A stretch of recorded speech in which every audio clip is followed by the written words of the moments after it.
തിരുവനന്തപുരം ജില്ലാ പഞ്ചായത്ത് മലയങ്കി ഡിവിഷനിൽ സിപിഎമ്മിന് വേണ്ടി മത്സരിക്കുന്ന സുരേഷ് ബാബുവാണ്. സുരേഷ് ബാബുവിടെ മലയങ്കി ജംഗ്ഷനിൽ വോട്ട് പിടിക്കുകയാണ്. ആളുകളൊക്കെ നേരിൽ കാണപ്പോൾ അപ്രതീക്ഷിതമായതാണ് IB സതീഷ് കാട്ടാക്കട MLA കൂടി ഇവിടെ എത്തുന്നുണ്ട്. എങ്ങനെയുണ്ട് മൊത്തത്തിൽ ഈ മണ്ഡലങ്ങളിലൊക്കെ പോയോ? കാട്ടാക്കട മണ്ഡലത്തിലെ തദ്ദേശ സ്ഥാപന പരിധികളിലെങ്കിലും പോയോ?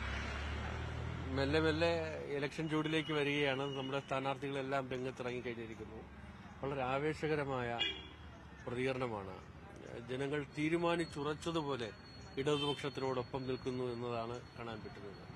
ഇവിടെ മലയങ്കീഴ് ഗ്രാമപഞ്ചായത്തിന്റെ വൈസ് പ്രസിഡന്റായിരുന്നു സുരേഷ് ബാബു.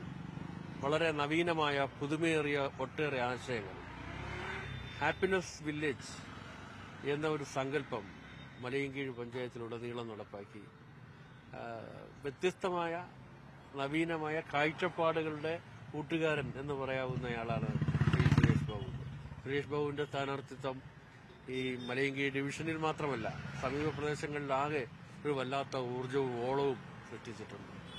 ജില്ലയിൽ പൊതുവെയുള്ള ഒരു സാഹചര്യം എങ്ങനെയുണ്ട്? തീർച്ചയായും ഇടതുപക്ഷം മുന്നോട്ട് വയ്ക്കുന്ന വികസന കാഴ്ചപ്പാടുകൾ, തുടർച്ച, എല്ലാവരും ആഗ്രഹിക്കുന്ന തുടർച്ചയാണ്.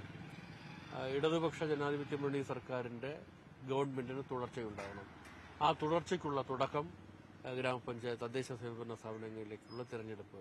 ഇതാണ് ഒരു പൊതു അഭിപ്രായമായി ഞങ്ങൾക്ക് തോന്നുന്നത്. സുരേഷ് ബാബു, ഈ ഹാപ്പിനെസ് വില്ലേജ് ഒക്കെ ആയിട്ടാണ് മുന്നോട്ട് പോയത്. ഈ ആളുകളുടെ മുഖത്ത് ഹാപ്പിനെസ് കാണാനുണ്ട് വോട്ട് ചോദിച്ചു പോകുമ്പോൾ. തീർച്ചയായും അതിന് ഏറ്റവും വലിയ ഉദാഹരണമാണ് ഈ കാണുന്ന പള്ളിക്കൂടം. ഈ കാണുന്ന പള്ളിക്കൂടം ചെറിയ ഒരു സൗകര്യങ്ങൾ കുറഞ്ഞ പള്ളിക്കൂടമായിരുന്നു.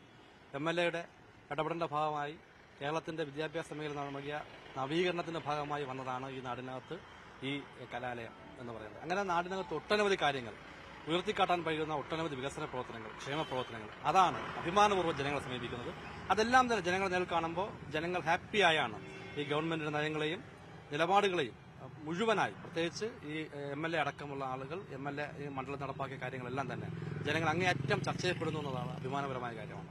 ഈ ഗ്രാമപഞ്ചായത്തിൽ നിന്ന് ജില്ലാ പഞ്ചായത്തിലൊരു വലിയ ഡിവിഷനിലേക്ക് പോകുമ്പോൾ കുറെ കൂടി വിപുലമായ പ്രദേശമൊക്കെ ഉണ്ട്. അപ്പൊ അവിടേക്ക് ആളുകളുടെ പ്രധാന ആവശ്യങ്ങൾ എന്തൊക്കെയെന്നൊക്കെ പറഞ്ഞു തുടങ്ങിയത്. തീർച്ചയായും ആളുകൾ യഥാർത്ഥത്തിൽ പഴയ കാലങ്ങളിൽ നമ്മൾ ജനങ്ങളെ സമീപിക്കുമ്പോൾ അവർ പറയുന്നത് റോഡ്, പാലം, അതൊക്കെയാണ്. ആ കാലഘട്ടം കഴിഞ്ഞു. കാരണം അവിടെ ഈ മണ്ഡലത്തിനകത്ത് തന്നെ റോഡും അതുപോലെ ഗതാഗത സൗകര്യങ്ങളും ഒക്കെ തന്നെ ഏതാണ്ട് 90% പൂർത്തീകരിക്കപ്പെട്ടിട്ടുണ്ട്. ഇനിയൊരു 10% മാത്രമേ അടിസ്ഥാന സൗകര്യ വികസനത്തിലേക്ക് വേണ്ടി എത്തപ്പെടാൻ വേണ്ടി ഉള്ള സാഹചര്യമുള്ളൂ. അതുകൊണ്ട് അത്തരം കാര്യങ്ങളിലേക്കൊന്നും ആളുകൾ ആവശ്യങ്ങൾ, കാരണം സ്കൂളുകളെല്ലാം തന്നെ വളരെ നവീകരണ രൂപത്തിലേക്ക് സ്കൂളുകൾ മാറി, റോഡുകൾ മാറി, നമ്മുടെ ജലാശയങ്ങൾ മാറി. അങ്ങനെ ആ രൂപത്തിലേക്കുള്ള ആളുകളുടെ ആവശ്യം വെറും 10% മാത്രമേ നമുക്ക് കേൾക്കാൻ കഴിയുന്നുള്ളൂ.